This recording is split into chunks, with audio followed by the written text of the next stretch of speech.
The handwriting was shaky, but unmistakable, when Deputy Sarah Coleman found the note wedged under the windshield wiper of the abandoned Buick on State Road 47.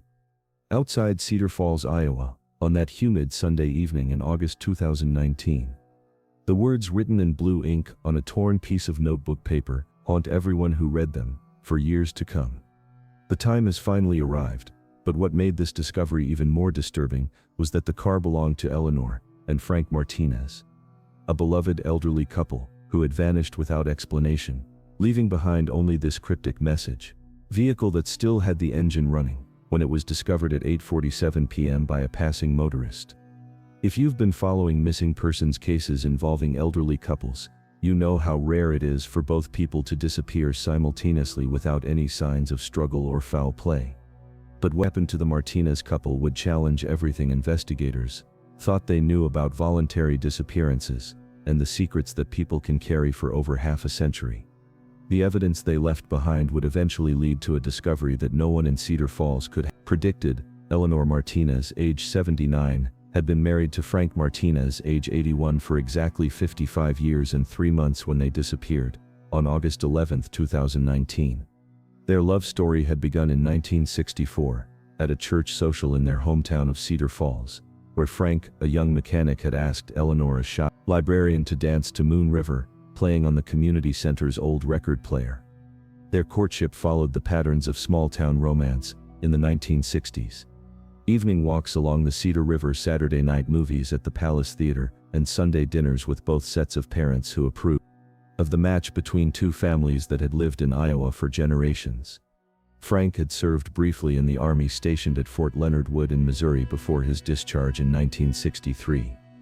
Due to a back injury sustained during training, Eleanor had completed her library science degree at the University of Northern Iowa and had planned to work in the Cedar Falls public library system until children came along. But children never came, despite years of hoping and trying. Medical consultations in the 1970s revealed that Eleanor couldn't conceive a reality that brought them closer together, rather than riving them apart as they poured their parental instincts into caring for nieces and nephews, volunteering at the local elementary school, and eventually adopting a succession of rescue dogs that became their surrogate children. Their marriage had been the kind that neighbors pointed to as an example of enduring love. Frank still opened car doors for Eleanor. After 5 decades together, Eleanor still packed Frank's lunch every morning with the same care she'd shown as a newlywed. Their modest 2-story house on Maple Street had been purchased in 1967 with a VA loan and had remained their sanctuary through economic downturns, job changes, and the gradual aging that had slowed their steps but never dimmed their affection for each other. The house was filled with photographs documenting their life together, anniversary trips to the Wisconsin Dells, Christmas mornings with Frank's extended family, backyard barbecues, where Eleanor's potato salad was legendary among friends and neighbors. Frank had worked for 37 years at Johnson's Auto Repair on Main Street, building a reputation for honest work and fair prices that kept customers returning even after chain stores opened on the outskirts of town. Eleanor had indeed worked at the library for 42 years, becoming the head librarian in 1985, and serving in that capacity until her retirement in 2009. Both had been active in their Methodist church, Frank serving as an usher and Eleanor organizing the annual book sale that funded missionary work in Central America. Their retirement years had been peaceful, filled with gardening, reading, and the weekly picnics at Pine Lake that had become their most cherished tradition. The picnic tradition had begun in 1965, during their first year of marriage, when Frank had surprised Eleanor with a homemade lunch and a drive to Pine Lake, a spring-fed body of water located 23 miles southwest of Cedar Falls. The lake was surrounded by oak and maple trees, with a small beach area, picnic tables maintained by the county parks department. Frank and Eleanor had claimed a particular table near the water's edge as their spot, and had returned nearly every Sunday, weather permitting, for over half a century. They had watched the seasons change from that table, witnessed the lake freeze and thaw countless times, and had shared thousands of conversations about their hopes, dreams, and the quiet contentments of a long marriage. On Sunday, August 11, 2019, Eleanor had packed their usual picnic lunch: ham sandwiches on wheat bread, potato chips, homemade chocolate chip cookies, and thermos of sweet tea. Frank had loaded their folding chairs into the trunk of their 2014 Buick LaCrosse, a car they had purchased with careful consideration after Frank's previous vehicle had finally succumbed to rust and mechanical failure. At 200,000 miles, neighbors saw them drive away. Approximately 1:30 p.m., Eleanor waving from the passenger seat as she always did, Frank's left hand visible on the steering wheel, displaying the simple gold wedding band he had worn for 55 years. What happened during the next 6 hours would remain a mystery that consumed the Cedar Falls Police Department, the Iowa Division of Criminal Investigation, and eventually the FBI for months. The Martinez couple's routine was so predictable that their absence was noticed almost immediately when they failed to return home by their usual 6:00 p.m. arrival time. Their next-door neighbor, Patricia Coleman, Deputy Sarah Coleman's aunt, had been watching for their return because Eleanor had promised to share some of her prize-winning tomatoes from their backyard garden. When Patricia didn't see the familiar Buick in the driveway by 7:00 p.m., she called the Martinez house, receiving no answer, across the yard to peer into their garage, finding it empty. The discovery of their abandoned vehicle came at 8:47 p.m. When Michael Chen, a traveling salesman from Des Moines, was driving north on State Route 47. Returning home from a business trip in Waterloo, the Buick was parked on the gravel shoulder, approximately 15 miles from Pine Lake, positioned as if the driver had simply pulled over to check something, then walked away. The engine was still running. The headlights were on and the driver's side door was slightly ajar, as if someone had exited quickly without taking time to properly close it. Chen initially thought he was approaching a breakdown or medical emergency and stopped to offer assistance. What Chen found instead was a vehicle that appeared to have been abandoned deliberately. The keys were in the ignition. Eleanor's purse was on the floor of the passenger side, containing a wallet with $47 in cash, all her identification cards, and the prescription medications she took for high blood pressure and arthritis. Frank's wallet was in the glove compartment, along with their auto insurance papers and the receipt from their last gas purchase. Earlier that afternoon, the pick basket sat in the back seat empty except for cookie crumbs and 2 used paper napkins, indicating they had enjoyed at least part of their meal at Pine Lake. But it was the note that transformed this from a puzzling abandonment into something far more ominous. Chen found it wedged under the windshield wiper on the driver's side, written in Eleanor's distinctive handwriting that family members would later confirm the message was brief, but loaded with implications that investigators would spend months trying to decipher. "The time has finally arrived," followed by what appeared to be the beginning of another sentence that had been crossed out so heavily. The original words were illegible. The paper itself was torn from a small spiral notebook that Eleanor always carried in her purse for making grocery lists and recording library book recommendations.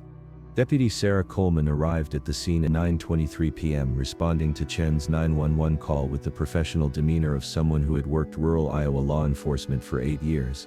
But this case immediately felt different from the typical missing persons reports she handled. Elderly couples didn't abandon running vehicles on highways with cryptic notes. They didn't leave behind purses and wallets containing everything valuable in their lives. They didn't vanish without telling anyone where they were going, especially couples as predictable and community-minded as Eleanor and Frank Martinez. The initial search focused the immediate area around where the Buick was found. Coleman called for backup, and within 2 hours teams were combing the ditches, wooded areas, and abandoned farm buildings within a 3-mile radius, using flashlights and the department's single K9 unit to search for any trace of the elderly couple. The August heat had given way to a humid evening that made the search uncomfortable, but not dangerous. Temperatures were in the mid-70s, with no immediate weather threats that might explain why 2 people would abandon a reliable vehicle. What the search teams found only deepened the mystery. Approximately 400 yards from where the Buick was discovered, investigators located what appeared to be a second set of tire tracks in the soft earth beside a farm access road. The tracks were partially obscured by recent rain but appeared consistent with a larger vehicle, possibly a pickup truck SUV, that had been parked there recently. More disturbing were the footprints found near these tire tracks. 2 sets of shoe impressions in the mud that appeared to match the sizes that Frank and Eleanor would wear. But the prints led from the road toward the tire tracks, then simply disappeared as their owners had climbed into the waiting vehicle. The possibility that the Martinez couple had been picked up by someone else introduced elements of potential foul play that transformed the investigation from a missing persons case into something far more serious. Cedar Falls Police Chief Mike Rodriguez authorized a full-scale investigation, including requests for assistance from the Iowa Division of Criminal Investigation and the implementation of an Amber Alert system for endangered missing persons. Despite the fact that Frank and Eleanor didn't technically qualify due to the media coverage of the disappearance began almost immediately with local television stations picking up the story by Monday morning. The image of the abandoned Buick with its door hanging open became iconic in Iowa. Missing persons cases, but it was Eleanor's handwritten note that captured public imagination. The phrase "the time has finally arrived" spawned dozens of theories about what the elderly couple might have been planning.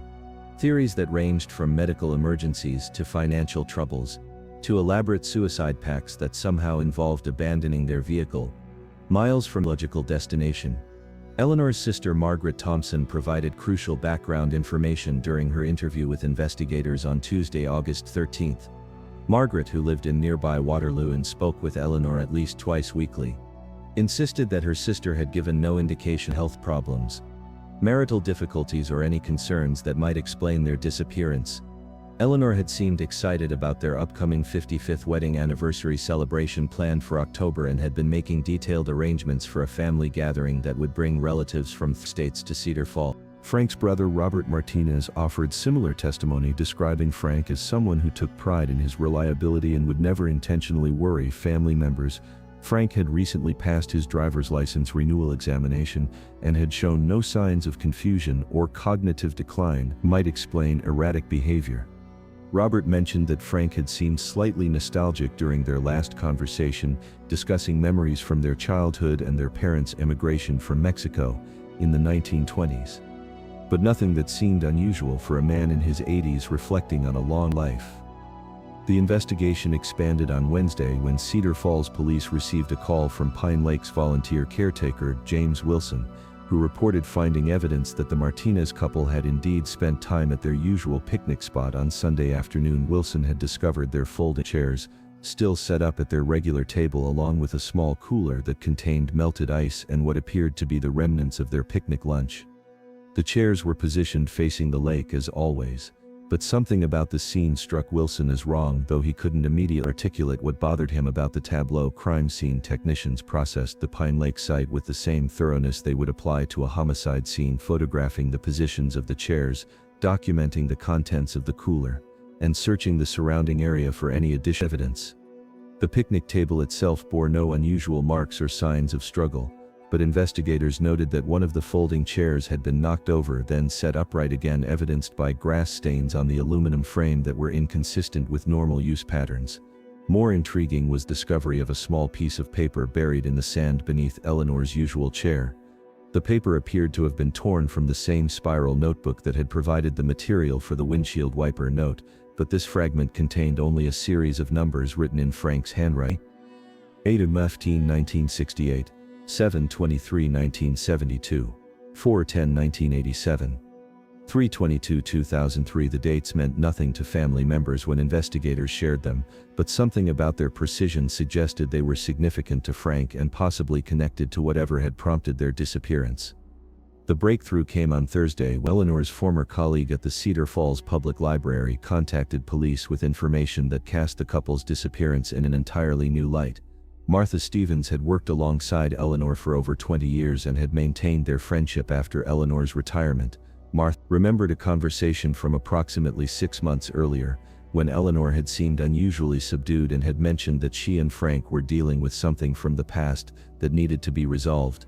Eleanor had been vague about details, but had indicated that a decision would need to be made soon about how to handle whatever situation they were facing. Martha's information prompted investigators to examine the Martinez home more thoroughly than their initial welfare check had allowed. With the family's permission, Detective Lisa Rodriguez conducted a systematic search of the modest house, looking for documents, letters, or any materials that might explain what something from the past. Eleanor had referenced the house was meticulously organized, reflecting Eleanor's librarian training, and Frank's mechanical precision, but hidden in the back of their bedroom closet. Investigators discovered a metal lockbox that neither family member had mentioned. The lockbox required a locksmith to open, as neither Frank nor Eleanor had left behind any indication of the combination inside. Investigators found documents that would reshape their understanding of Frank Martinez's past and provide the first real clue about what might have motivated their disappearance. The box contained Frank's military service records, including several documents that had been classified until recently, correspondence with Veterans Administration officials dating back to significantly, a series of letters from the Department of Defense regarding war crimes investigations conducted in Vietnam between 1960. Instead, he had served in Vietnam from 1967 to 1969 as part of a military police unit that had been stationed in the Mekong Delta. The documents revealed that Frank's unit had been investigated for alleged civilian casualties during a village search operation in August 19. Questioned extensively but had never been charged with any wrongdoing, though the investigation had remained officially open for decades. More disturbing were letters dated as recently as 2018 indicating that the Department of Defense had reopened several Vietnam-era war crimes investigations using new evidence and witness testimony that had become available through the Freedom of Information Act. Frank had been contacted by military investigators and informed that he might be required to testify in proceedings against other members of his former unit, some of whom were being charged with crimes that carried potential prison sentences, even for men now in their 80s. Eleanor's knowledge of Frank's true military service became clear through diary entries found in her bedside table drawer. The diary revealed that Frank had confessed everything to her in 1960, married when nightmares and guilt had finally overwhelmed his ability to maintain the deception. Eleanor had supported him through what she described as the darkest period of our marriage, helping him seek counseling through Veterans Administration programs, while maintaining absolute secrecy of his service record to protect him from potential legal consequences and community judgment. The diary entries from 2018 and 2019 showed Eleanor's growing concern about Frank's mental state as the Defense Department investigation intensified. Frank had become increasingly anxious about possibility of criminal charges or public exposure of events from 50 years earlier. Eleanor wrote about their discussions of what we would do if the worst happened, and their agreement that they would face whatever comes together, as we always have. The final entry, dated August 10, before their disappearance, simply stated, "Frank says tomorrow is the day we talked about. I love him too much to let him face this alone." Armed with this new information, investigators contacted the Department of Defense and learned that Frank Martinez had been scheduled to appear before a military tribunal on August 15, 2019, to provide testimony regarding the 1968 incident in Vietnam. Federal marshals had been prepared to serve him with a subpoena on Monday, August 12, the day after the elderly couple vanished. Frank had apparently learned about the impending legal action through his attorney and had made the decision to disappear rather than face questions about events from his military service. The search for Frank and Eleanor Martinez expanded dramatically once their true motivation became clear. Rather than being victims of foul play or medical emergencies, they were fugitives from federal authorities who had chosen to disappear together rather than allow Frank to face the consequences of his wartime service. FBI joined the investigation, bringing resources and expertise that local Iowa law enforcement couldn't provide, including access to financial records, cell phone tracking technology, and interstate communications networks. Financial investigation revealed that Frank and Eleanor had been preparing for their disappearance for several months. They had gradually liquidated investments, moved money between accounts, and converted assets to cash in ways that wouldn't immediately attract attention. Their savings account had been closed on August 9 with the $23,000 balance withdrawn in cash. Frank sold his collection of vintage car parts to a dealer in Des Moines, receiving payment in cash that he hadn't deposited in any bank. Eleanor had donated boxes of books to the library, claiming she was simplifying, but had actually been reducing their possessions to items they could easily abandon. Surveillance footage from various locations around Cedar Falls showed Frank making unusual trips during July and early August, visiting locations and conducting transactions that made no sense until investigators understood he was preparing to vanish. He had purchased camping equipment from stores in different cities, paid cash for supplies that could sustain two people living rough for extended periods, and had even bought a detailed atlas of the western United States, with specific focus on areas of Montana, Wyoming, and Idaho, where two elderly people might disappear into sparse populated wilderness areas. The note found on their windshield took on new meaning within this context. "The time has finally arrived. referred not to some mysterious fate, but to the decision point Frank and Eleanor had established months earlier when they realized his legal situation was deteriorating beyond their ability to manage through normal channels. The crossed-out portion of the note likely contained more specific information about their plans, but Eleanor had apparently thought better of providing authorities with details that might aid in their capture. Tracking movements on August 11 proved challenging, but investigators eventually pieced together a timeline that showed careful advance planning combined with operational security that would have impressed intelligence professionals. The couple had indeed driven to Pine Lake for their regular Sunday picnic, but had used the familiar routine as cover for finalizing their escape preparations. Frank had positioned their vehicle at the predetermined pickup point, while Eleanor left the deliberately cryptic note that would misdirect initial search efforts. Surveillance footage from a gas station in Center 47 miles northwest of Cedar Falls showed Frank and Eleanor at 4:23 p.m. on August 11, not in their Buick LaCrosse, but as passengers in a dark pickup truck with Nebraska license plates. The driver appeared to be a Hispanic man in his 40s or 50s, who interacted with Frank in ways that suggest they knew each other well. Security cameras captured the three people inside the station where Frank paid cash for snacks and drinks, while Eleanor used the restroom. The driver purchased gasoline and what appeared to be a detailed roadmap of Colorado and New Mexico.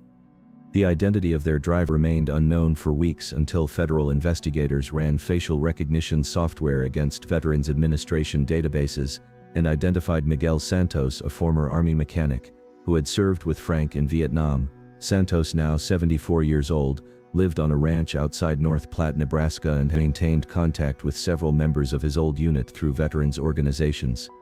The FBI discovered that Santos had driven to Iowa, specifically to help Frank and Eleanor disappear, believing that his old friend was being persecuted for events that had occurred during wartime service. Over a century earlier, Santos was arrested at his Nebraska ranch on September 3, 2019, and initially refused to cooperate with federal authorities, claiming he had simply provided transportation to old friends who needed help with a family emergency, but faced with evidence of his involvement harboring federal fugitives. Santos eventually admitted to helping Frank and Eleanor reach a predetermined location in Colorado where they planned to live off the grid until the Defense Department investigation concluded, or Frank's advanced age made prosecution unlikely.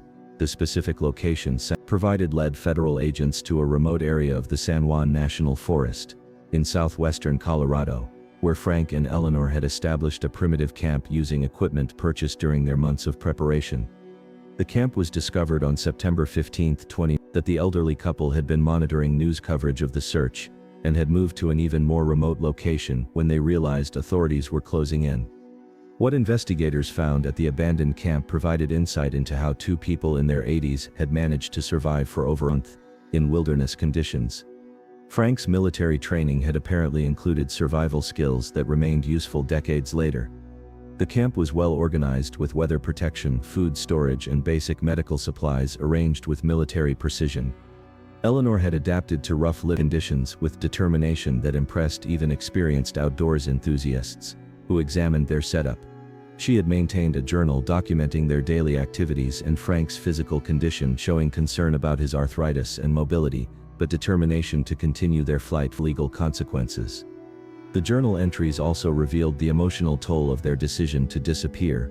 Eleanor wrote about missing their home, their garden, their friends, and the simple routines that had defined their 55-year marriage. But she also expressed no regret about supporting Frank through what she described as the most difficult decision we've ever made together. Her final entry found at the Colorado camp was dated September 12, exactly 1 month after their disappearance, and contained a message clearly intended for anyone who might eventually find it. "We know people are looking for us, and we know some people think Frank is a criminal, but he's not. He's the best man I've ever known, and he made a mistake 50 years ago that he's regretted every day since then. I won't let them destroy him in his final years for something that happened when he was barely more than a boy. Had a wonderful life together, and if it ends here in these mountains, that's better than watching him go to prison or seeing his name destroyed in newspapers. We love our family and we're sorry for the worry we've caused, but we couldn't see any other way to handle this. Frank says he's tired running and I'm tired of seeing him suffer, so we're going to find a place where we can be together and at peace." The search for Frank and Eleanor expanded across multiple states, As federal authorities recognized that two octogenarians with limited resources couldn't evade capture indefinitely, FBI coordinated with local law enforcement agencies throughout the Rocky Mountain region, distributing photographs and descriptions, while maintaining surveillance of locations where the couple might seek assistance or medical care. Their ages worked against them as potential fugitives, but also generated public sympathy that complicated law enforcement efforts. Many people who learned about their story expressed admiration for Eleanor's loyalty and understanding for Frank's desire to avoid prosecution for wartime action. Media coverage intensified as details about Frank's military service became public. Opinion split sharply between those who believed he should face justice regardless of his age, and those who argued that prosecuting an elderly veteran for events from the Vietnam War served no useful purpose. Organizations generally supported Frank, while victims' rights groups insisted that age didn't diminish accountability for war crimes.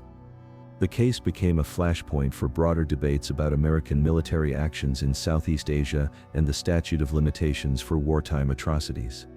The Martinez couple's capture came on October 7, 2019, in a manner none of the investigators had anticipated. Rather than being tracked down by federal agents, they walked into a hospital in Durango, Colorado, seeking medical treatment for Frank, who was suffering from what appeared to be a heart attack.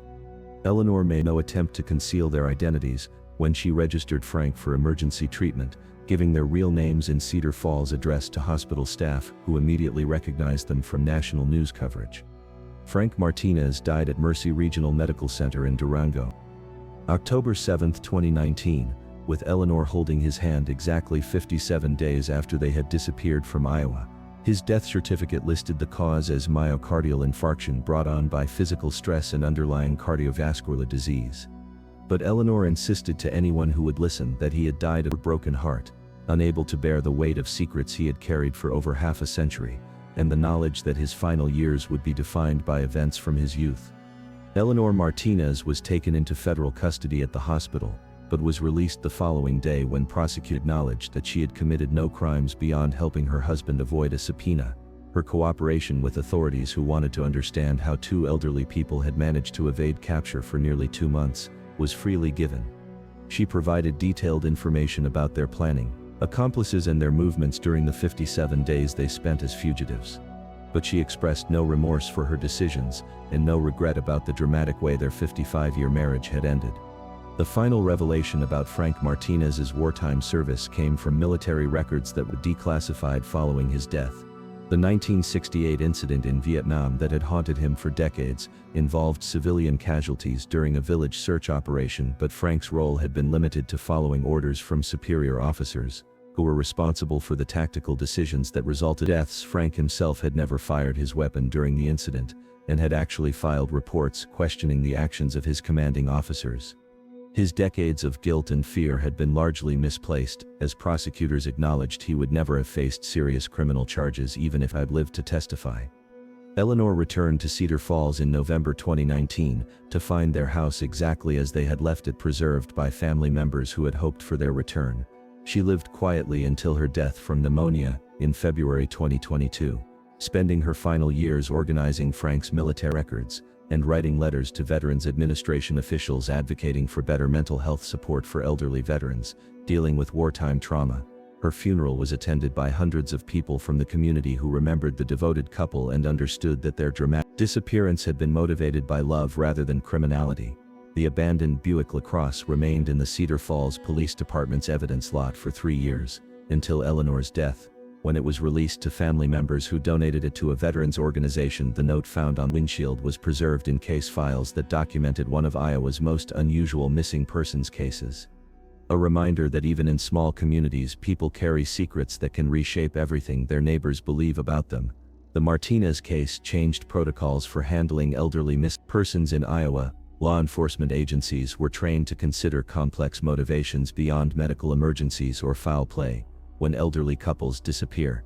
The case also influenced federal policies regarding prosecution of elderly veterans for wartime actions, with new guidelines emphasizing rehabilitation and mental health support over criminal punishment for men and women whose military service occurred decades earlier.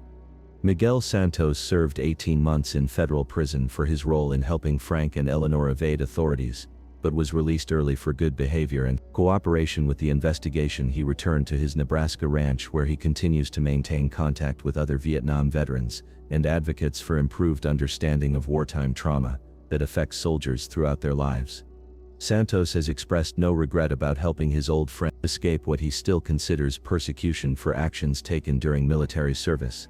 The picnic table at Pine Lake, where Frank and Eleanor Martinez spent their final Sunday together, has become an unofficial memorial where visitors leave flowers and small tokens of respect for a couple whose love story ended with dramatic sacrifice rather than quiet decline. The table bears no official marker, but local residents understand its significance as the place where two people made their final decision to face an uncertain future together, rather than allow external forces to separate them in the final year. If you've been following this case since the beginning, you understand that some disappearances are not about victimization, but about choices made by people who refuse to let circumstances beyond their control define their final chapter. Frank and Eleanor Martinez vanished, not because someone took them but because they took control of their own destiny. Choosing love and loyalty over legal compliance and social expectations, their story reminds us that even in our 80s we retain the power to make decisions that reflect our deepest values regardless of what others might think about those choices. But the Martinez case revealed additional layers of complexity that investigators continued to uncover even after Frank's death. The network of Vietnam veterans who had assisted the couple's escape proved to be more extensive than authorities initially realized. Miguel Santos was not the only former soldier who had maintained contact with Frank over the decades. Phone records analyzed after the couple's capture revealed communications with at least 7 other veterans living across the Midwest, all of whom had been contacted by Frank during the months leading up to the disappearance.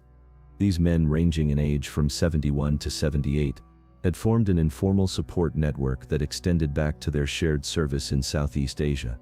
Detective Rodriguez spent months interviewing these veterans, uncovering a brotherhood that had sustained itself for over 50 years. Regular correspondence, annual reunions, and mutual assistance during times of crisis.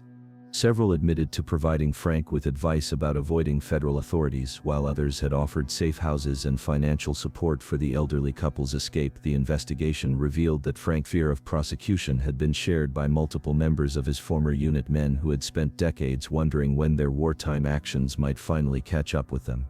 The Department of Defense investigation that had precipitated Frank's flight eventually concluded with mixed results. Former officers from Frank's unit were court-martialed for their roles in the 1968 Village incident, but Frank's posthumous testimony, provided through recorded statements he had made to his attorney before disappearing, helped establish that lower-ranking soldiers like himself had been following direct orders from superior officers.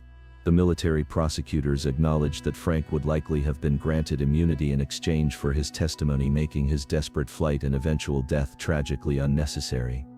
Eleanor's decision to cooperate fully with authorities after Frank's death provided unprecedented insight into how 2 elderly people had managed to evade federal law enforcement for nearly 2 months. Her detailed account of their survival techniques became a case study used by FBI training programs to better understand the capabilities of fugitives who combine advanced planning with desperation born of love. Eleanor explained that Frank's military training had included survival skills that proved invaluable during their time in the Colorado wilderness. But more importantly, their success had depended on the assistance of ordinary citizens who encountered them during their flight and chosen to help rather than report them to authorities. The psychological evaluation conducted on Eleanor after her return to Iowa revealed the toll that 50 years of keeping Frank's secret had taken on her mental health. Dr. Amanda Foster, the psychiatrist who interviewed Eleanor, extensively documented evidence of complex post-traumatic stress disorder, resulting not from her own experiences but from decades of sharing the burden of Frank's war guilt. Eleanor had essentially become a secondary victim of the Vietnam conflict, carrying emotional wounds that had never been officially recognized or treated by Veterans Administration programs designed primarily for soldiers rather than their spouses. Eleanor's medical records revealed multiple hospitalizations over the years for anxiety-related conditions that she had never connected to Frank's military service. Stress-induced migraines that began in 1972 when Frank first confessed his wartime experiences, chronic insomnia that worsened whenever news reports mentioned Vietnam War investigations, and panic attacks that coincided with anniversaries of significant dates from Frank's military service. The dates Frank had written on the piece of paper found at Pine Lake corresponded to Eleanor's medical episodes, providing a timeline of how his trauma had become intertwined with her physical health. The community's reaction to learning the full truth about Frank and Eleanor's disappearance remained divided months after their story concluded. Some Cedar Falls residents felt betrayed by the deception Frank had maintained about his military service, arguing that his lies had compromised the integrity of veterans organizations where he had been respected and honored. Others expressed admiration for Eleanor's loyalty and understanding for the impossible position Frank had found himself in when confronted with potential prosecution for events from his youth.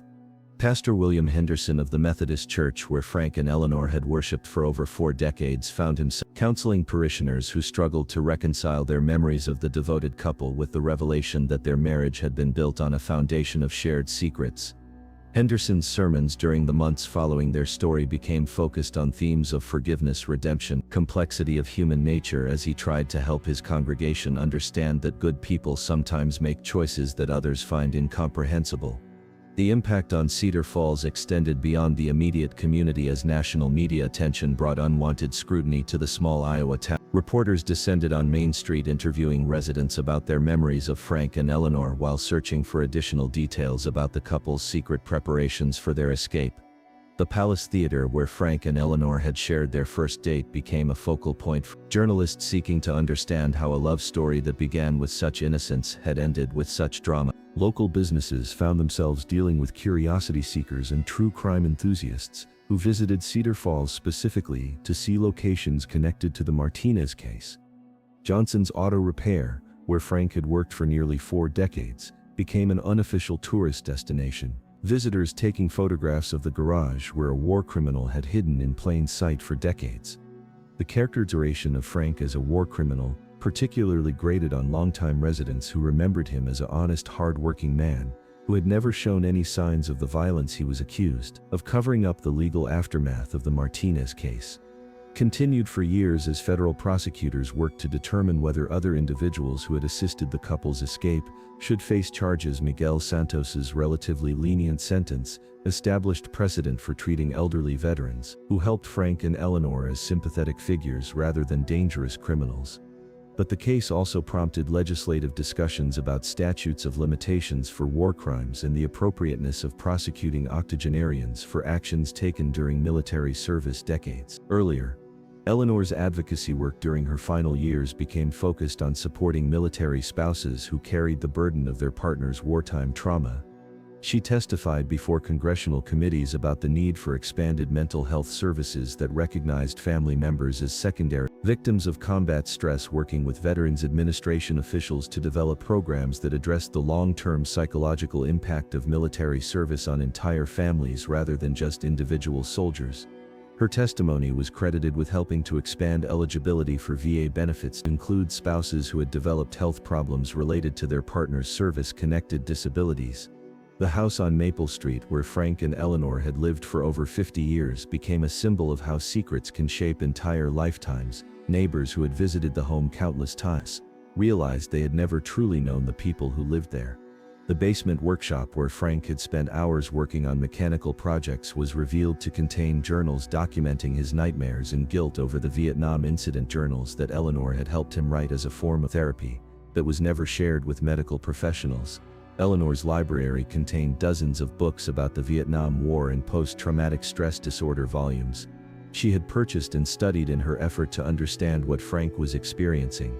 The revelation that Eleanor had essentially served as Frank's unlicensed therapist for 5 decades raised questions about how many military families had dealt with combat trauma without official support. The couple's marriage became a case study for researchers, examining how spouses of veterans adapt to carrying the emotional burden of their partner's service experiences.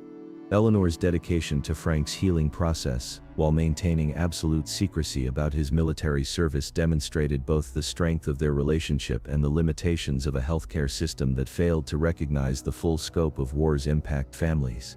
Patricia Coleman, Deputy Sarah Coleman's aunt, who had first noticed the Martinez couple's absence, continued to struggle with guilt about not recognizing signs of their distress during the months before they disappeared. Patricia had known Eleanor for over 30 years and considered her sensitive to her neighbors' moods. but she had interpreted Eleanor's increasing quietness during 2019 as normal aging rather than anxiety about impending legal troubles. The missed opportunities to offer help or simply provide emotional support haunted Patricia, who wondered whether a different response might have prevented the tragic outcome. The Pine Lake picnic site where Frank and Eleanor had made their final decision became a place of pilgrimage for couples who saw their story as an example of enduring love that transcends conventional morality. Visitors left flowers, notes, and